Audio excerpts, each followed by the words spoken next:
जब शिल प्रभुपाद वहां से मायापुर के लिए प्रस्थान किए, तो उनको भी अवसर मिला प्रभुपाद के साथ जाने का।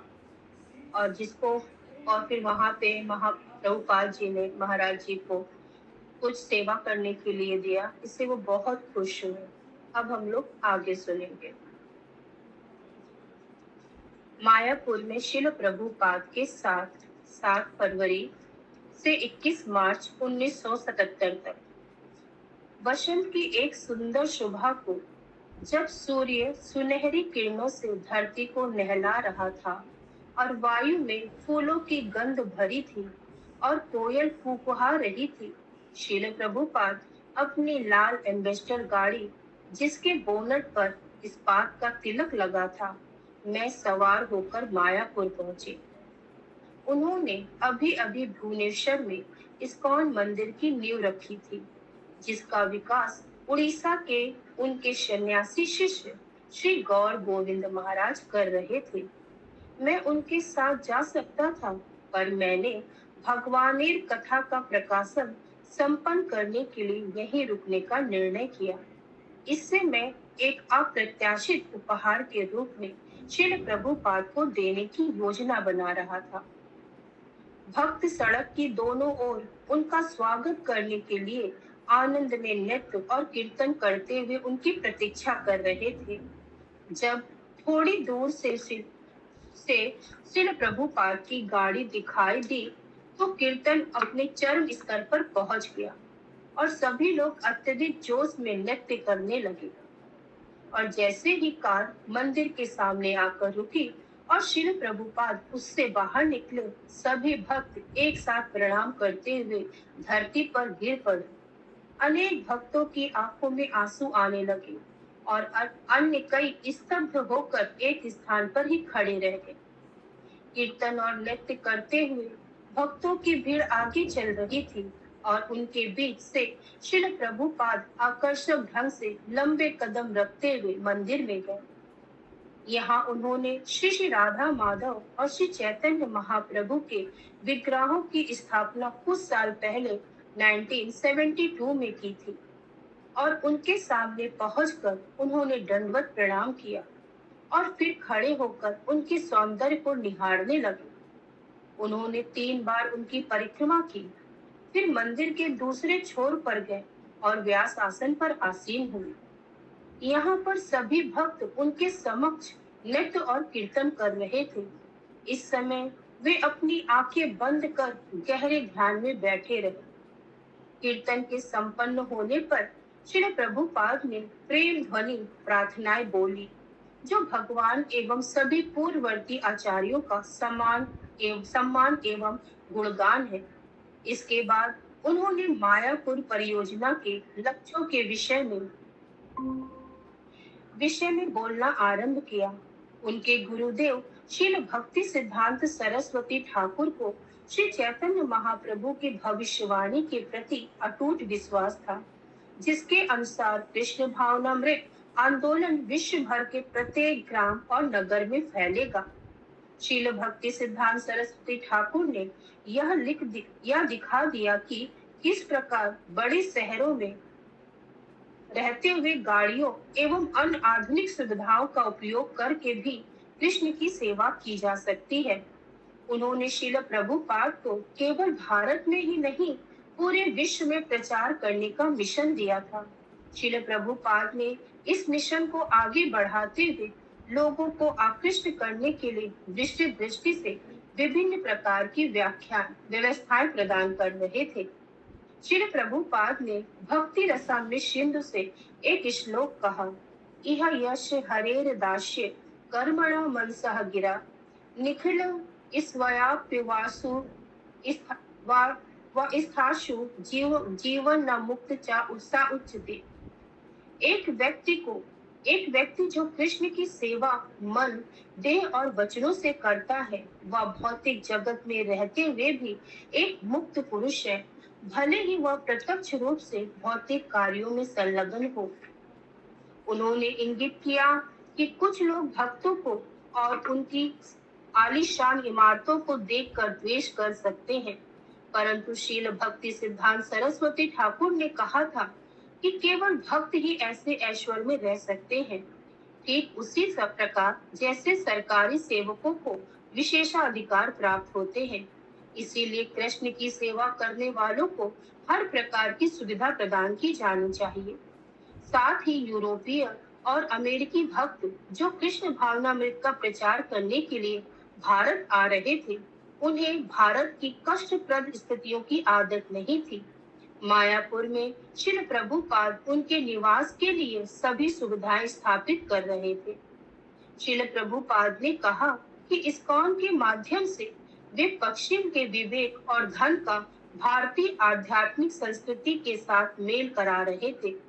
उन्होंने एक अपंग और एक अंधे व्यक्ति का उदाहरण दिया। दोनों अकेले अतिशय सीमित थे, पर अगर अंधा व्यक्ति अपंग व्यक्ति को कंधे पर उठा ले, तब अंधे व्यक्ति के सुदृढ़ पैर और अपंग व्यक्ति की तेज दृष्टि के कारण दोनों अनेक उपाधियां प्राप्त कर सकेंगे। उन्होंने बताया कि अमेरिका आध्यात्मिक रूप से अंधा था और भारत भौतिक रूप से लंगड़ा, परंतु दोनों एक साथ विश्व भर में कृष्ण भावनामृत का प्रचार कर सकते हैं। हर सुबह श्री प्रभुपाद नीचे मंदिर में भगवान को दंडवत प्रणाम कर दर्शन करते और फिर विग्रहों की 3 बार परिक्रमा करते। इसके बाद वे श्रीमद् भागवतम पर व्याख्यान देते थे। शील भक्ति सिद्धांत सरस्वती ठाकुर के आविर्भाव दिवस पर उन्होंने अपने दिव्य गुरुदेव के विषय में बोला। यूं तो मैंने उनके विषय में पहले से ही पढ़ा और सुना था, परंतु उनकी लीलाओं का प्रभुपाद से श्रवण करना एक अचंभित करने वाला अनुभव था। शील भक्ति सिद्धांत सरस्वती ठाकुर असाधारण प्रतिभा के धनी थे और अपने समय के महानतम विद्वानों में से एक थे। उनके प्रसिद्ध पिताश्री प्रसिद्ध शील भक्ति विनोद ठाकुर, जिन्होंने उन्हें बचपन से ही एक भक्त के रूप में प्रशिक्षित किया और छोटी उम्र से ही वे अपने पिता के प्रचार अभियान में उनकी सहायता करने लगे और इस अभियान के प्रति वे जीवन भर समर्पित रहे। यूं तो शील भक्ति विनोद ठाकुर ने श्री चैतन्य महाप्रभु की शिक्षाओं को पुनर्जागृत किया था, परंतु वे उनका विस्तृत प्रचार नहीं कर पाए थे। शील भक्ति सिद्धांत सरस्वती ठाकुर ने पूरे भारत में 64 मठों की स्थापना करके सभी महत्वपूर्ण और शिक्षित व्यक्तियों को इस शिक्षा के प्रति आकृष्ट किया। शील प्रभुपाद ने समझाया कि एक शुद्ध भक्त अपने लाभ में रुचि नहीं रखता, उसे केवल वास्तविक हित की ही चिंता होती है। अन्यों को अध्यात्म के रास्ते पर लाने के लिए एक शुद्ध भक्त अपनी मुक्ति की चिंता किए बिना अपना संपूर्ण जीवन समर्पित कर देता है। इसीलिए एक भक्त ही सबसे दयालु और सबसे बड़ा जनहितैषी होता है। शील भक्ति विनोद ठाकुर और शील भक्ति सिद्धांत सरस्वती ठाकुर जैसे आध्यात्मिक व्यक्तित्व इस जगत के नहीं थे। भगवान के समान वे भी इस जगत के बद्ध जीवों को लाभ पहुंचाने के लिए आध्यात्मिक जगत से आए थे और उद्देश्य प्राप्त होने पर वे लौट गए। परंतु शील प्रभुपाद ने बताया कि वे कभी भी अपने गुरु से दूर नहीं रहे। एक वरिष्ठ भक्त ने मुझे एक घटना याद दिलाई जो इससे संबंधित थी। जब शील प्रभुपाद पश्चिम से भारत लौटे थे और मंदिर के लिए जमीन देखने के लिए मायापुर पहुंचे और रास्ते में अपने गुरुदेव की समाधि पर नहीं रुके, तो उनके कुछ गुरु भाइयों ने इसके लिए उनकी निंदा की थी। जब शील प्रभुपाद ने उनकी नाराजगी के विषय में सुना, तो उन्होंने कहा, क्या उन्हें लगता है कि मैं कभी अपने गुरुदेव से दूर हुआ था? नहीं, वे सदा मेरे साथ रहे और मैं उनके साथ। मैं एक क्षण के लिए भी उनसे दूर नहीं हुआ था। शील प्रभुपाद की पुस्तकों का बंगाली में अनुवाद करने की सेवा ने मुझे उनसे बारंबार मिलने की सरल अनुमति प्राप्त कर दी थी। जब वे मायापुर आते, तब बड़ी बिल्डिंग के निर्माण कार्यों और साथ ही भगवानेर कथा के प्रकाशन में भी व्यस्त रहने के कारण मैं उनके शाम को दर्शन कर पाता। जब वे लोटस बिल्डिंग के सामने एक बेंच पर बैठकर दर्शन दिया करते थे, मुझे एक दिन प्रकाशकों से मिलने के लिए कलकत्ता जाना था और अपनी अगली सुबह में लौटा तो मुझे बताया गया था कि शिल प्रभुपाद ने मेरे विषय में पूछा था। मैं यह जानकर आनंद से भर गया कि उन्होंने मेरी अनुपस्थिति को पहचाना और मैं सीधे उनके कमरे को भागा और पूछा कि क्या वे मुझसे कोई सेवा चाहते थे। जब उन्होंने पूछा कि मैं कहाँ गया था, तो मैंने यह बताया कि गौड़िया पत्रिका के उनके पूर्व लेखों को मैंने एकत्र कर लिया था और जयप्रताका महाराज जी और पंचरत्न प्रभु के निर्देशन में एक पुस्तक के रूप में उनका प्रकाशन कर रहा था। श्रील प्रभुपाद स्पष्ट रूप से प्रसन्न लग रहे थे और उन्होंने मुझसे पूछा कि मुझे लेख कैसे प्राप्त हुए। मैंने बताया कि देवानंद गौड़िया मठ जाने पर एक बार मैंने गौड़िया पत्रिका से उन लेखकों को प्राप्त किया जो मेरे अनुमान में प्रभुपाद ने संपादित किए थे। प्रभुपाद आभार प्रकट करते हुए मुस्कुराए और उन्होंने पूछा कि यह पुस्तक कब तक तैयार हो पाएगी। मैंने उन्हें बताया कि जब वे भुवनेश्वर से लौटे थे उस समय मैं उन्हें उपहार के रूप में यह पुस्तक भेंट करना चाहता था, पर छपाई में बड़ा विलंब हो गया। उन्होंने कहा, हाँ, भारत में हर काम में अधिक समय लगता है, यहाँ पर कुछ भी करना मानो असंभव सा है। तब किसी कारण से मुझे याद आया कि मैं कभी कभी कलकत्ता में मिठाई की दुकानों पर जाता था। मैंने कहना शुरू किया, श्री प्रभुपाद, श्री चैतन्य चरितामृत में कहा गया है कि जीवेर लाले से ये इति हुई धाय, सिर नोदत दर पर परायण कृष्ण नाही पाए। श्री चैतन्य चरितामृत अंत लीला 6.227। जो जीवा पर संयम नहीं रखता उसे कृष्ण प्राप्त नहीं होते। मुझे अपनी जीवा पर नियंत्रण करना बड़ा कठिन जान पड़ता है। उन्होंने उत्तर दिया, कृष्ण प्रसाद लो। कृष्ण ने व्यक्ति की जीवा पर नियंत्रण लाने के लिए बड़ा अच्छा आयोजन किया है। कृष्ण बड़ो दया में कभी बारे करी बारे जीवा जय शय स्वप्रसाद अन्न दिलो भाई। जीवा को नियंत्रण करने के लिए कृष्ण ने अपना प्रसाद दिया है और जीवा को नियंत्रण करने का यही उपाय है। मैंने स्वीकार करते हुए कहा, श्रील प्रभुपाद, कभी कभी कलकत्ता जाते समय मैं दुकानों में जाकर मिठाई खाता हूँ।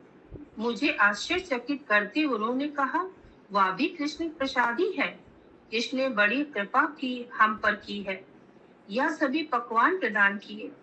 उन्होंने हमारी सभी आवश्यकताएं पूरी की है और हमें केवल उसे उनकी कृपा के रूप में ग्रहण करना है, उनके प्रसाद के रूप में। बाद में जब मैंने एक वरिष्ठ भक्त को यह प्रसंग सुनाया तो उन्होंने मुझे सुझाव दिया कि यूं तो प्रभुपाद ने बड़ी कृपा करते हुए हम पर इतनी क्षमाशील दृष्टि की है, पर हमें इसका अनुचित लाभ नहीं उठाना चाहिए। एक दोपहर श्री प्रभुपाद ने मुझे अपने कमरे में बुलाकर बहुत सारे बंगाली पत्र दिए और मुझे उनका उत्तर लिखने के लिए कहा। मैंने उन्हें पढ़कर सुनाया और उन्होंने मुझे प्रति उत्तर में लिखने के लिए बिंदु बताए। उस समय कोई बंगाली टाइपराइटर नहीं था, इसीलिए मैंने सभी उत्तर हाथ से लिखकर तैयार किए, श्रील प्रभुपाद के पास लेकर गया और उन्हें पढ़कर सुनाए।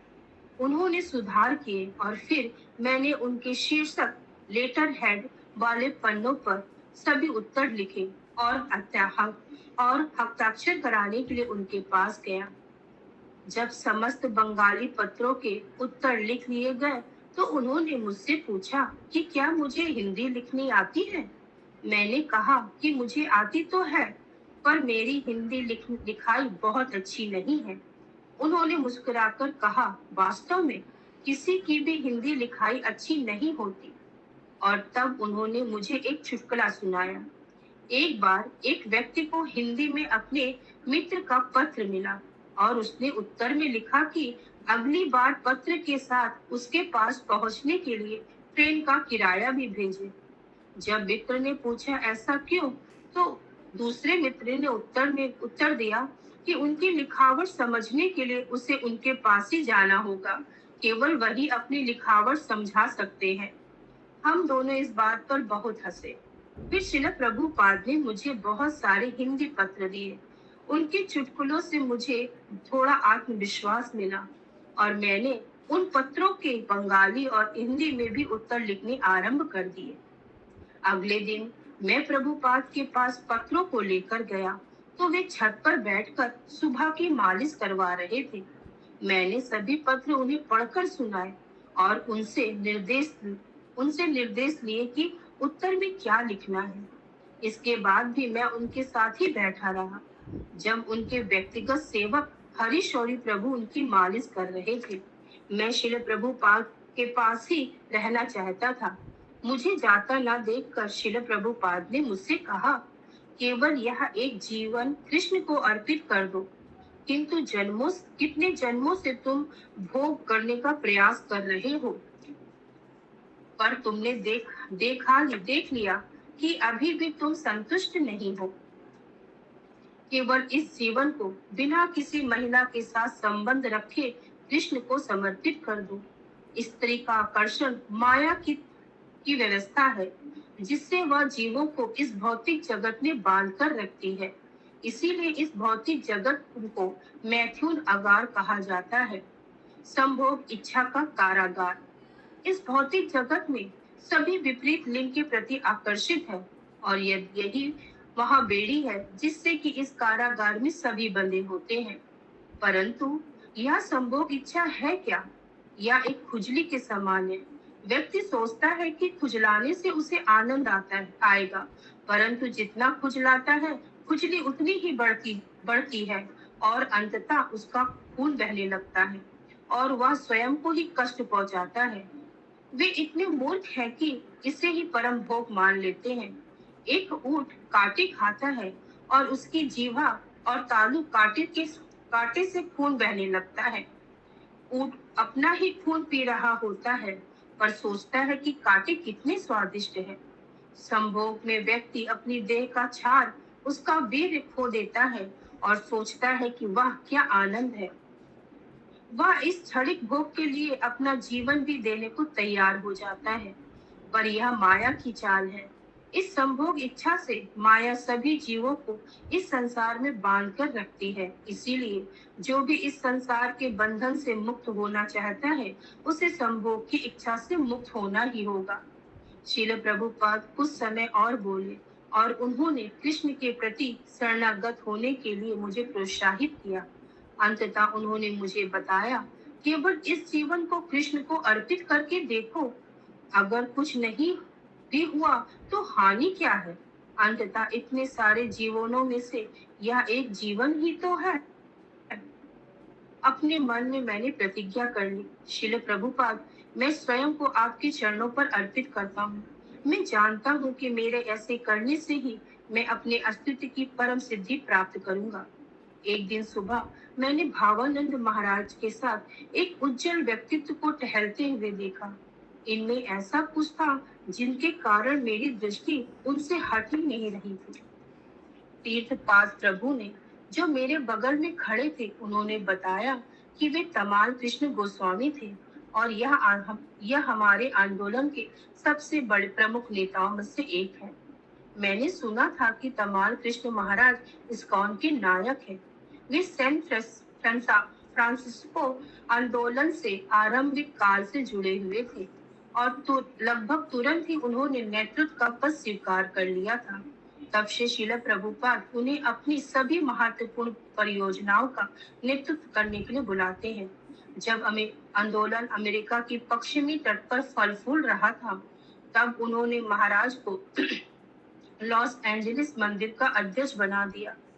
जब इस्कॉन इंग्लैंड में फैलना शुरू हुआ, तब जॉर्ज हैरिसन इस्कॉन से संलग्न हुए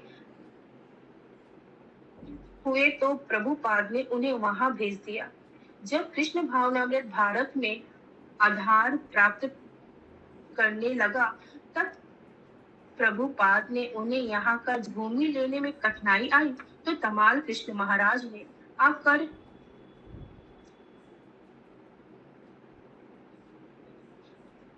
तब तमाल कृष्ण महाराज ने आकर सभी बाधाओं को पार करते हुए भूमि प्राप्त कर ली।